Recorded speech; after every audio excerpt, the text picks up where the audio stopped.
And now podcasting from the great state of Alaska, this is the Upper One Podcast with your host, Scott.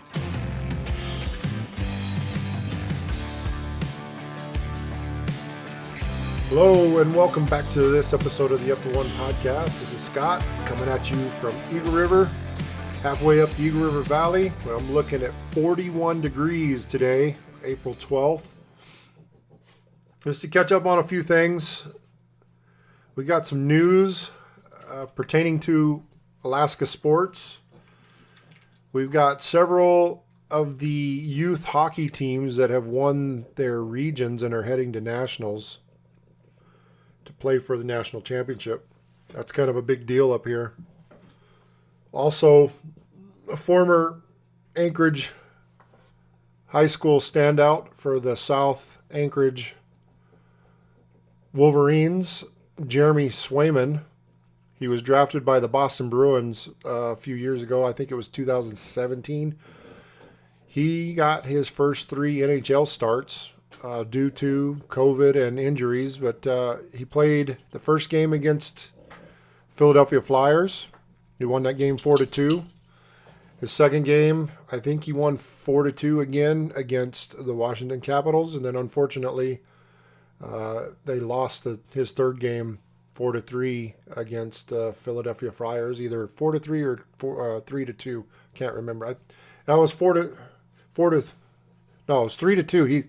He let in 3 shots, 3 goals. You know, that's pretty dang good for the guy that got called up, just starting his NHL career, to be 2-0. And I think he's got a .928 save percentage or something like that. You know, that's 92% of the shots he's faced, he's turned away. Congratulations, Sway. If you want to hear him, he's on the Dump and Change podcast a couple times. So those boys do all the hockey talk. I'm just updating on some of the exciting Alaska sports news. I'm not getting into the hockey talk. A couple other things going on. We still have Save the Seawolves, which some exciting news is, you know, we're trying to raise money up here to keep at the college, the University of Alaska Anchorage, and hockey's one of them on the chopping block. So as everybody knows, this next hockey season that's coming up, Seattle will have their team, the Krakens. They've decided to match up to $100,000 a year to help the Seawolves keep their hockey team. So that's kind of exciting. Some news coming up. April 17th, we've got the Homer Winter King Salmon Derby. That's coming up. It's a one-day tourney with tens of thousands of dollars in prize money with additional side tourney money. With that being said, there wasn't a derby last year because of COVID. The 2019 winner for the first time was a female. She won with a 26.7-pound king salmon. With all the side tourney money and the purse, she won $2.50 shy of $80,000. That tourney from 2019 had a payout of $171,062.50. Could you imagine just going and catching a fish and winning almost $80,000? Because of the safety reasons, I think this tourney usually is earlier in April, but they moved it to April 17th this year. Also, some stuff happening in Alaska. You know, Alaska's big on tourism, and one of the things is the gray whale migration, that you could go out on a tour boat and go catch these gray whale swimming by.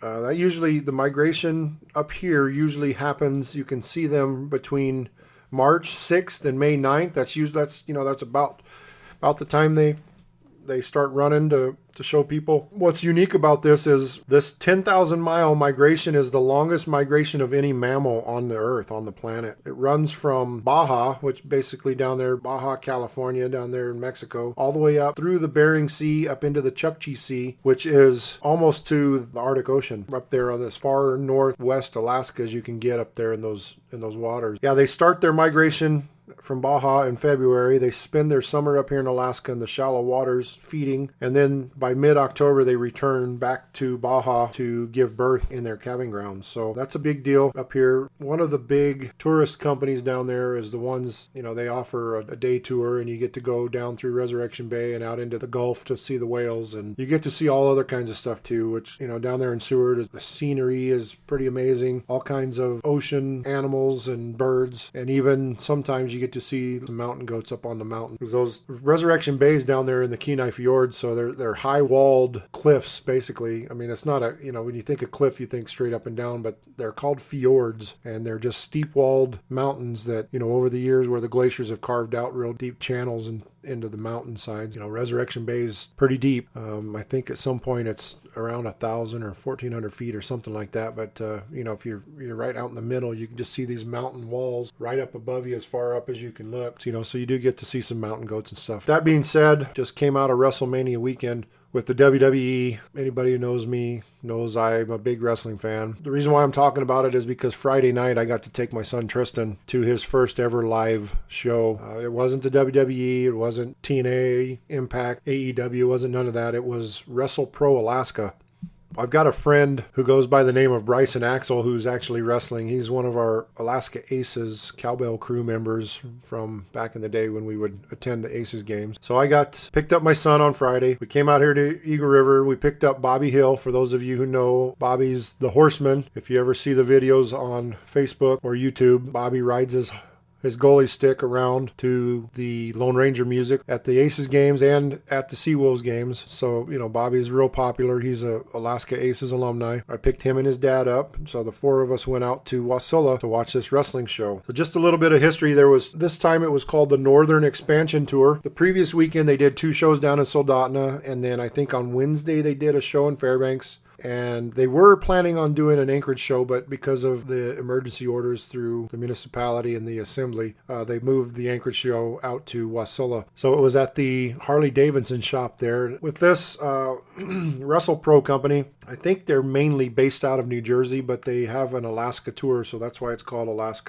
Wrestle Pro Alaska. The founder's name is Kevin Matthews. A little bit of history on him is he's a wrestler. I don't know if he's still active, but in June of 2015, he had a stint in the WWE. From 2017 to 2019, he was on the Impact show where he wrestled the likes of Eminem, which is Johnny Mercury, and Johnny Nitro. And I'll get back to Johnny Nitro here in a minute. Along his career, he's wrestled Tito Santana. I've seen something about where he wrestled Butterbean, for those of you who know the 4-round boxing guy, Butterbean. He's also wrestled Matt Hardy, Colt Cabana, Jeff Jarrett, and one of my favorites from TNA. The tag team was called Beer Money Inc. The guy's on WWE now is Robert Roode. He was one of them, and then this guy that Kevin Matthews wrestled was his partner, James Storm. So they used to come down to the rink, just like rednecks, beers in their hands. One point, they were heels, and then I think they kind of turned face, turned good guys at one point. Then they kind of broke up and went their separate ways. So with that being said, my buddy's Bryson Axel. He's one of the guys that wrestled while we were there. And another one of the wrestlers is not, I don't know what his whole history is. I didn't look him up so much, but he's a Samoan wrestler. He's called the Pineapple King. His name is Aliki. He was pretty cool. Tristan and I got to meet him before the matches. So some of the notable names are there. One of the matches was supposed to be, and I'm going to talk a little bit about them here in a bit, but the first match was supposed to be, the main event match was supposed to be a unification title match. The guy that currently held the title was Anthony Bowens, but they've been back and forth wrestling each other and trying to figure things out to where this guy was the champion and another guy whose name is Dion Rusman was the interim champion. So when you have something like that, they make a match and unify the title. So that match was supposed to happen. They were bringing up DDP to award the belt to the eventual winner. Well, unfortunately, Anthony Bowens had a prior engagement with AEW, which he had just signed with last year. So he was unable to make it. They played a video. He said, man, we're going to get our match, but unfortunately, prior engagements, obligations, I'm unable to make it. So what I'm going to do, rather than hold up this match, I'm going to relinquish my title to Dion. Then we'll have our match later for that belt. On top of that, DDP did not want to come up here without being fully vaccinated. And according to him, in the video he played, he said he wasn't able to get fully vaccinated until the middle of April. So he declined coming up, and that left Kevin in a bind. So what he did was, this was the Friday night show. So on the Saturday night show, they already had Tommy Dreamer booked. So Kevin had asked Tommy Dreamer, do you mind wrestling on Friday night? And Tommy, Tommy's a wrestler. He's like, yeah, I'll wrestle. Well, he didn't have an opponent. So Kevin was able to find a guy. He's a big name. Well, turned out to be Shane Douglas, who was one of Tommy Dreamer's arch nemesis in ECW days. They beat the hell out of each other back then, and granted, some of that was 20 years ago, 25 years ago, so they were, half their age now. So they used to be able to do all that kinds of stuff like that. But anyway, so now that match is booked. Tommy Dreamer versus Shane Douglas, Friday night in Wasilla. So that's where we're at. So here were some of the names of the people that were wrestling that night. One of the first people was Katarina Lee, and she was the second match in. Like I had mentioned the other promotions, there's TNA. Well, when she was on TNA, her name was Winter. She was also on as part of WWE. I think it was WrestleMania 24, 25-ish, maybe 27 at the latest, but there was a Lumberjill match where she was a part of. She was one of the Lumberjills where a whole bunch of wrestlers stand out around the outside of the ring while two of them are in the ring wrestling. If any one of them jumps out, all the Lumberjills would throw that wrestler back in the ring so they couldn't run off. And she said she was a part of that. I also know that at one point she had wrestled Beth Phoenix. So that's Katarina Lee. Another name was Zach Gowen. Zach did a stint in the WWE as well. He is the one-legged wonder. He lost his leg to cancer when he was 8 years old. Well, he's always been a wrestling fan, and he made it his dream. He became a professional wrestler. I got to meet Zach with Tristan at the intermission. He gave Tristan some inspirational pointers, told him, you got to strive to do this, strive to do that. And I know he's not listening, but Zach, that was amazing. I thank him for that, for telling, giving my son some pointers and telling him, trying to keep him inspired to do great things as he gets older. But Zach, I remember a couple times he wrestled Brock Lesnar. They kind of put the David and Goliath thing. But I kind of remember, and Zach kind of confirmed it when I talked to him, was I kind of remember him being in the ring with Vince McMahon, the owner of the WWE, where he, with his one leg, beat him or kicked him in the head or something. I don't remember the whole thing. That was years ago, but that's Zach Gowen, the one-legged wonder. Another guy that was part of this show was Matt Cross.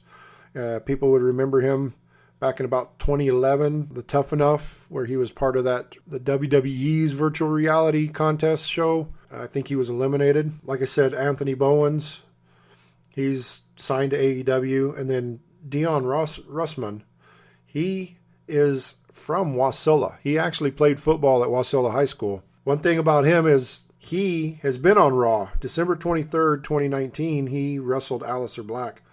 It was a quick match, but what they were doing was they were pushing Aleister Black and Murphy to wrestle and fight each other back then a couple years ago. So Dion got to get on the big stage. He was actually on the live episode of Raw. Now getting back to Bowens vacating the title that left. So, obviously Kevin got in the match or got in the ring before the matches started, and he talked on the mic and he said, here's, come on out, Dion, the belt's yours. Here you go.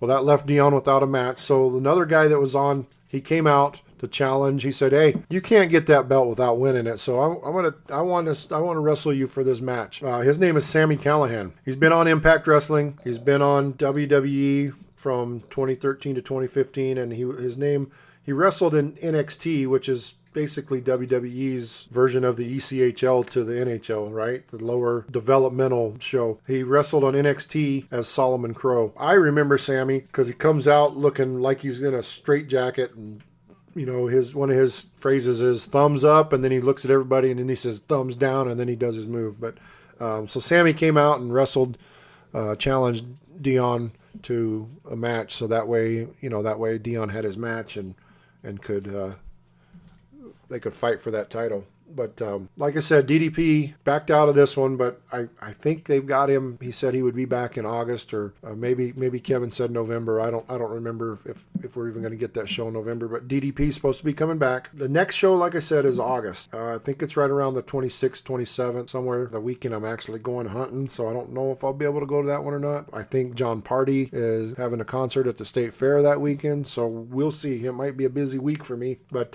in that upcoming event, there's a couple guys coming. They've got the guy listed as Matt Cardona. And for those of you wrestling fans, if you know anything about their real names, Matt Cardona is Zack Ryder. Woo, woo, woo. Yeah, that Zack Ryder. And they're calling this show this tour, the Great American Bash, or Great Alaskan Bash, sorry. Another guy that's billed for that show is Brian Myers, who everybody also would know him as Kurt Hawkins from the WWE days. So with that being said, like I said, some of you know my wrestling background history on attending and getting meet and greets and stuff like that. But this wasn't about me. This was about taking my son to the show. I can't say anymore. He absolutely had a blast. He got involved. He was yelling. Saturday morning, I don't think he had a voice. He sounded hoarse, like he was sick from all of the hooping and hollering. He got called out by a few wrestlers, one of the managers. They were reacting back and forth with him. Even my friend Stina, her daughter Misty, was chirping on my son because during the Dion Roosman and Sammy Callahan match, I think Sammy, his nickname is the Death Machine. Tristan kept yelling, "Death Machine, Death Machine," and Misty's like, "You're rooting for the wrong person." And so she was getting on to Tristan, telling him he was not doing things the right way. But all in all, with all of my background with the meet and greets and those kind of things, this is the most fun I had, and I know it would be better and more enjoyable for, I'm not saying more enjoyable, but a better experience with the bigger boys from, it's like I said, it's kind of like watching the ECHL game and then turning around and watching an NHL game right away. It's a whole big difference. Turn around when you botch a move in wrestling, how do you recover from it? Or if you even botch a move, because, even the guys on WWE and AEW and all them, they still miss their marks and miss their steps. But it was a lot of fun.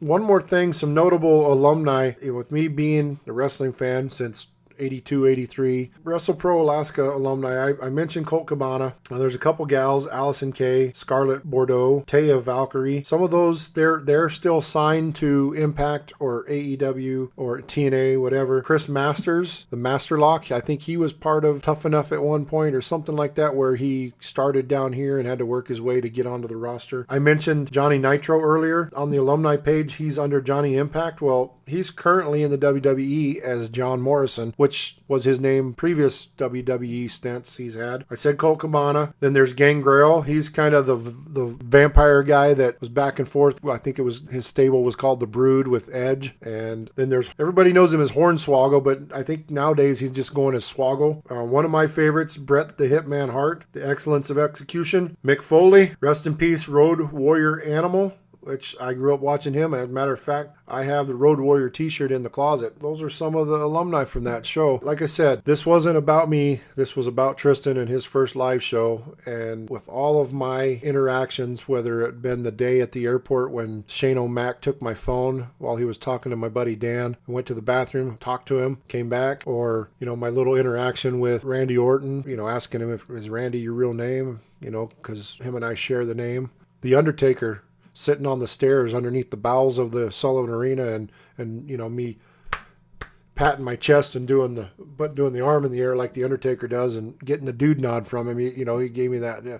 None of that compares to watching my son having the time of his life at his first live show. Like I said, maybe I'll get to take him again in August, unless there's a show in November. We'll see. Lastly, one of the things I want to say is, first of all, thank you for listening. Thank you for keeping this going for me. This is just a hobby for me, trying to get content enough to keep things going at a reasonable pace. One of the things I didn't mention, some of the Upper One podcast alumni, and actually the biggest alumni that's on our pod, was Ben and Brian from Elvis Monroe. Recently, I friended, and I posted it on the page, I friended Nick Martin from Dadcast, and I haven't spoke with them. I've just had correspondence through the Facebook Messenger, but I'm hoping that'll change soon. But they've got a Dadcast. It's all about being dads and being parents. But they just recently had Ben and Brian on their podcast, along with Stormy Warren. And actually, I think that was the 2nd of April. Stormy Warren is from The Highway on XM Sirius. And so they had him on, along with Ben and Brian. But Ben and Brian were releasing their single, One Day Someday, which was co-written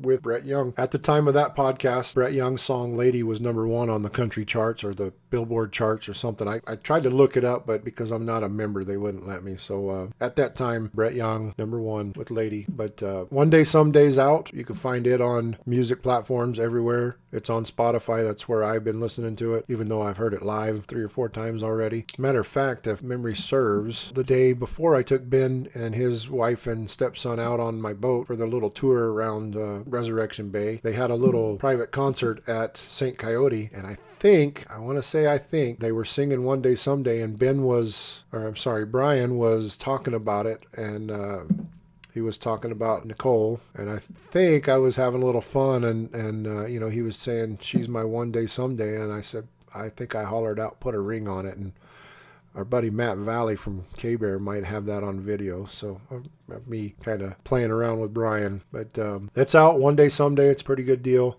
And I think, if I remember right, on that podcast, they talk about how that came about because Brett was talking when they were out at a karaoke bar before Brett and his wife were married, and Brett made the comment of One Day Someday, and Brian was taking notes, and then they came about writing that song. So I want to congratulate them for putting that out. Pretty sure it's coming out on an album hopefully soon if they get things finished. With that being said, as this is just my hobby, I got to get going. I want to thank y'all for listening. Please, please, please like and share my Facebook page. If you know anybody that wants to know anything about Alaska, they can send me questions on what they can expect to do. upper1podcast@yahoo.com. We're on Instagram. Like I said, this is me doing all the social media stuff and like that, so it's kind of hard to get to everywhere, but Facebook is the main page. If you like that page, then you'll get our updates. And again, thank you all for being here and listening and liking the page. Hopefully things will go up and get better. That being said, like I said earlier, it was 41 degrees. Springtime in Alaska. This is the Upper One Podcast. Halfway up the Eagle River Valley, 43 degrees. This is Scott. Until next time.